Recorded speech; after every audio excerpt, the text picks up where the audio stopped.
Sure. We'll say, yeah, we'll help you, but we won't actually do anything. You know, if they take out...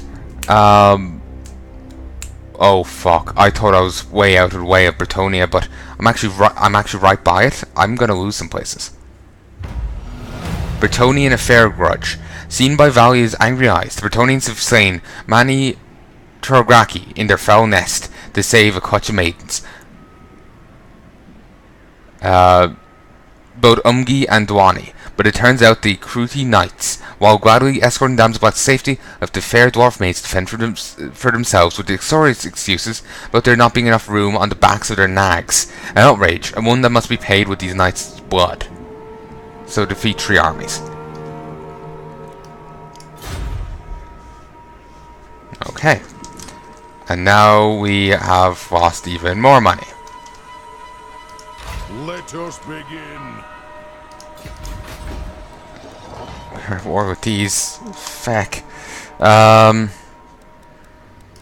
Read this.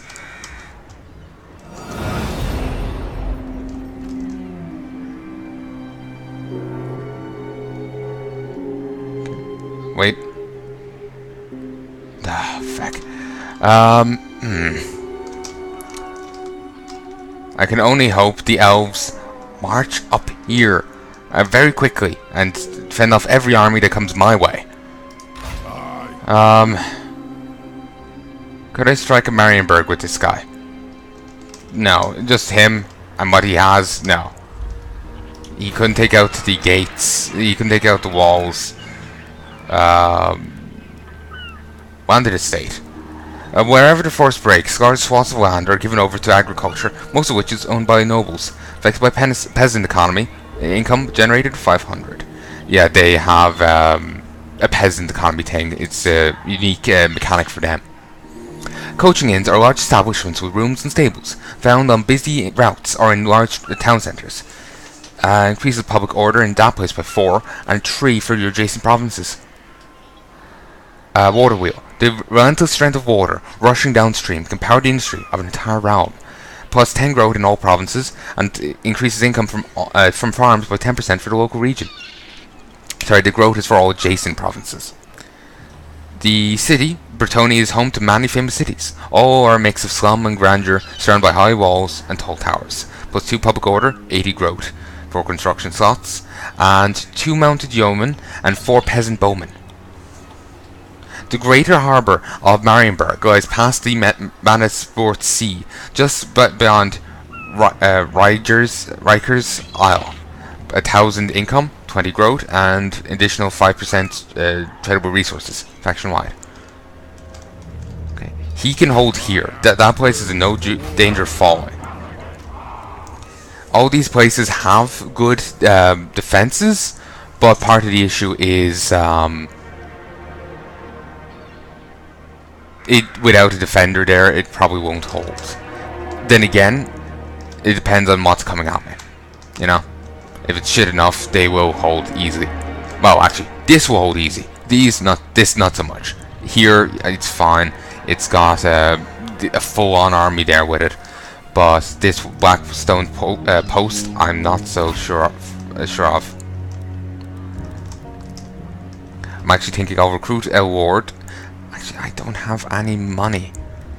I'm actually really low now on cash because trade agreements have been broken. How's this going? Attack! Ready axes. You check. No, it's not quite ready yet. Continue siege. Summon me if you dare. You in camp. Time for a reckoning. In camp. The clan demands more. And they will still get involved, which is good. But they won't be suffering attrition like this guy isn't. Though sadly this guy isn't regenerating forces, but at least he hasn't lost very many to begin with. So continue siege. Ready axes.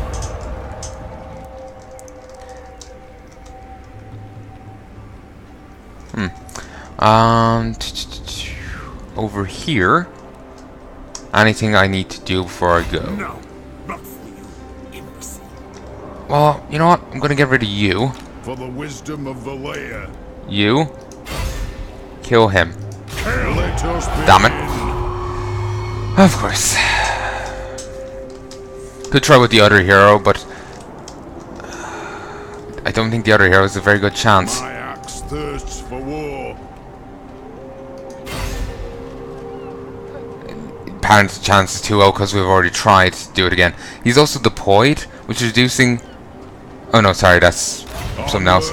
His deploy thing is... reduces the Winds of Magic power reserve for enemy armies in the local province by 20.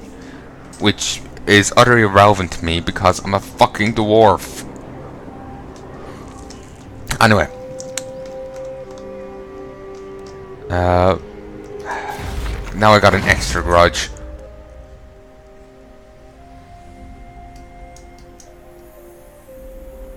I have to beat up Scaleg, Border Princes, Vampires, and 3 Bretonnian armies. Okay. Okay, let's do this and see what happens.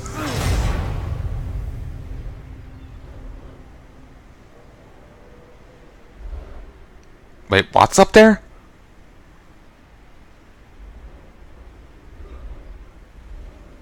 I saw another dwarf place up north.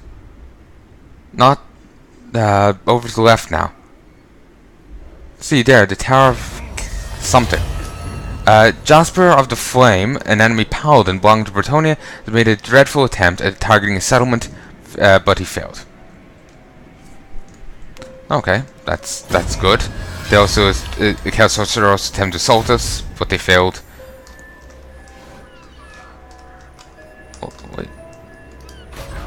What is this? Oh. Huh. Whatever way it looked there, it didn't look like a... one of their things. It looked like one of the dwarf things. A clan Angrund. And I was wondering, how the fuck did they get that? What they have here is a Norse village. The most prominent Norse village settlement... Sorry, the most prominent Norse settlement is a shanty village, close to a wharf with a crude meeting hall at the centre. 450 income, 30 growth, 3 construction slots. The garrison is 2 Marauder horsemen with throwing axes, 3 Chaos Marauders with great weapons, and 1 Poison Chaos Warhound. Hounds. It gives smithies. Smiths are usually trolls stolen from the south and kept alive for their skills, with access to a very basic smithy. Experience +2 for all unit recruits, and +1 local recruitment capacity. Corral. In tribal villages, steeds are kept in corrals, which stops them from wandering too far, becoming Manticore quarry, which gives you 2 Marauder horsemen with throwing axes as a garrison, that has access to Chaos Chariots and Marauder horsemen, the recruitment of Marauder horsemen. Chieftain's Hall, often formed from upturned hulls of old longships. And then my mind's going back to Longship Man, the guy who turns himself into a longship. It's just a dead one of them, upside down. Yeah. Anyway, a hall is where a chieftain will feast and receive visitors. It gives you 2 Chaos Marauders with great weapons and 1 Chaos Warhounds that are poisonous. And it gives you unlocks recruitment of Chaos Trolls. So that's cool. I'm kind of looking forward to trying all these different groups. So anyway, I'll grab that. I'll grab that.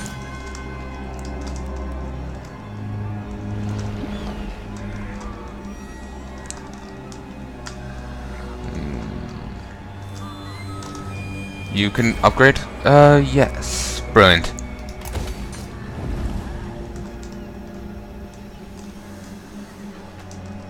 Still don't know where the frig the Skull Takers are. They were over here at some stage, but yeah. If they're not being a nuisance, they're not being a nuisance.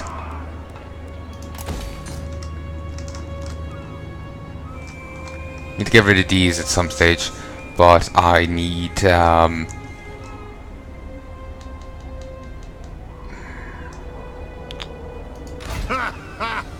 wait. You rejoin that army.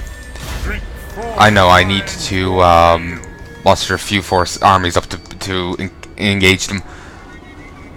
and I need to do it in a unified thing, otherwise they'll just crush any, like if one army moves up and someone isn't close enough, they'll crush the single person. So I think I'm ready. Mostly I'm just here waiting for Marienburg to make their move. They tried to assault me, but poorly. Gonna wait for them to try something, because I don't really know what I should do first. So I'm waiting for them to take the first step and see if I can do anything. We've returned to our graves and ready for ourselves for Jehemisnacht? I've no idea. It's German. Possibly. It's fantasy German. You have peace until then. Decline. I need to end the grudge with you. So I have to beat up 3 Bretonnian armies.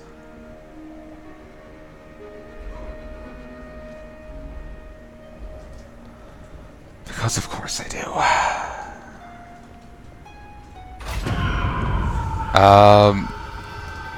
Wait, where got?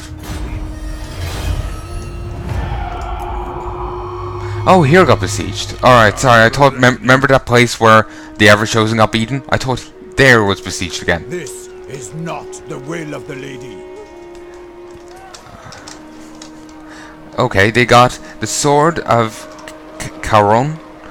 When I get to play these, I will be horrible. I never know how to say these French names. This powerful heirloom was forged from the finest Bretonnian silver line. It catches the sun's rays and magnifies them, dazzling Leron's enemies as he makes a death stroke. Plus 6 melee attack, minus 5% upkeep for all units in the Lord's army, and also reduces recruitment cost by 10% for the Lord's army, plus 10% income from post-battle loot. And its ability for 39 seconds around wielder, which by round them they mean for 30 meters, affects enemies within that range by reducing their armor by 30 and their melee defense by 36. They also have Armand, the combatant, a melee specialist. They're armored and shielded. They also have 2 damsels, one of beasts, one of heavens. We've no idea much details for the heavens one, but for the beasts, you have to click, then it says up. Pan's Impenetrable Pelt. A buffed an ally with good versus AP damage, armor pen, 22% to physical resistance and 24% speed. Calling upon the beast spirits of the wild, the caster sheaths vulnerable flesh and unyielding fur and hide. The Amber Spear. It causes armor pen damage, has good penetration, effective at all ranges, but can cause damage to friendly targets.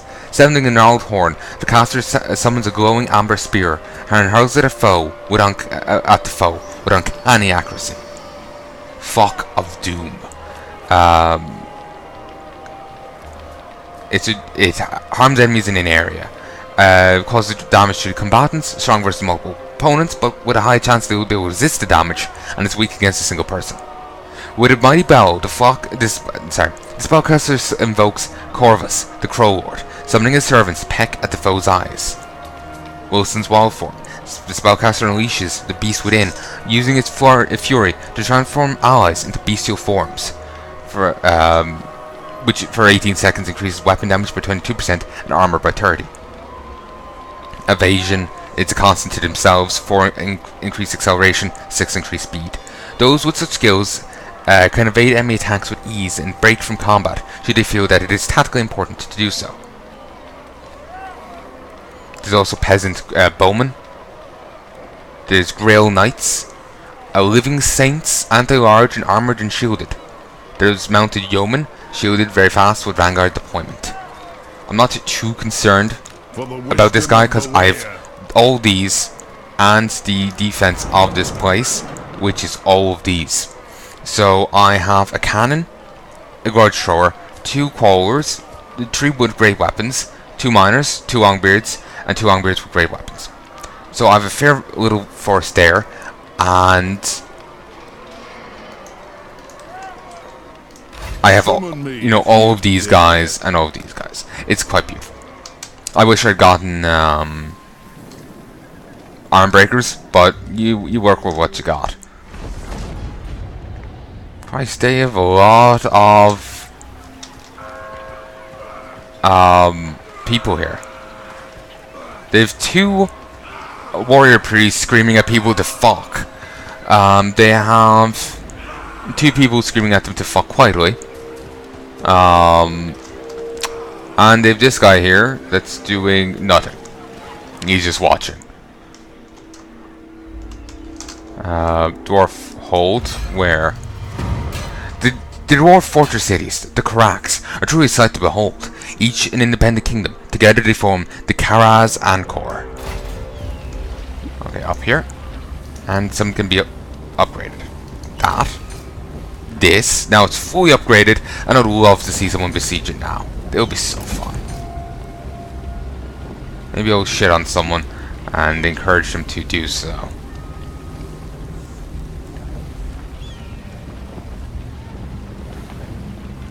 Ah, fuck it, we'll get that. I'm not really sure what else to grab beyond it. We can upgrade this now to max, which is quite nice. It's just jumping up. Regrettably, these 2 are just staying here. I kind of want to get them to piss off.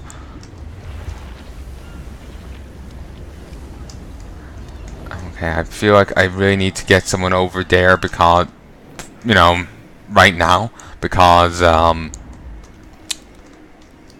for the wisdom of Heya. oh fuck. I need to get someone over there right now because the foes, other people are taking him out. Then again, if they get taken out, the grudge is stricken anyway, so either way. What's this? Training field. It is on the training field that soldiers first learn the most important of attributes, that of discipline. Unlock spearmen and swordsmen.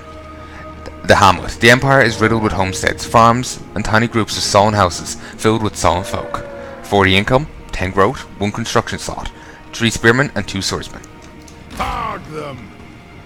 Okay, gonna be honest with you folks, I'm not sure if I have time right now for the siege itself. And I'm not sure if I have time for a big battle over here or anything. I do, however, have time for this. Ready? No, I am the lion.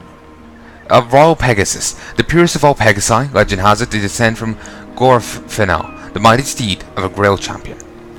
I can't say it. It's French. Or fancy French. We'll save. Okay, you attack. Not so brave, are you now? This Good. is ill considered. Indeed, it is. Blessed field trebuchet, and just a field trebuchet. The blessed one does has increased ammunition and does a ton more damage.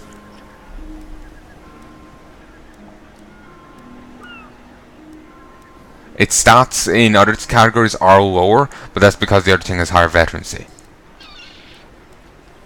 There's a few peasant mobs, and there's a Grail something or other. Reliqua? The Frenzy and Magical Aura. The interred remains of knights are defended violently by those whose existence gives them purpose.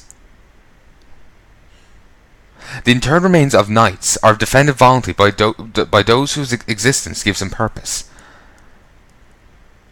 Many bands of pilgrims cart around a Grail Reliqua wherever they go, the corpse of the departed knight resting at its centre. Reliquia's exterior is a gaudy melange, adorned with trinkets gathered from many Grail knights from across all corners of the realm. Pilgrims devote themselves to this makeshift portable shrine, supplicating themselves before it, as if it were a living Grail knight, praying for its blessing. To pilgrims, the Reliqua is the ultimate icon of devotion to both the Lady of the Lake and her knights, from which chosen amongst them can preach their creed. There is never a shortage of listeners for these demagogues either, for at each town or village the common folk flock to the Reliqua, so that they might hear, in graphic detail, the latest tales and deeds of the heroic knight, who, unintentionally, leads the procession. They reinforce his things with aura and strike its foes with powerful magical attacks. Icon of devotion, blessed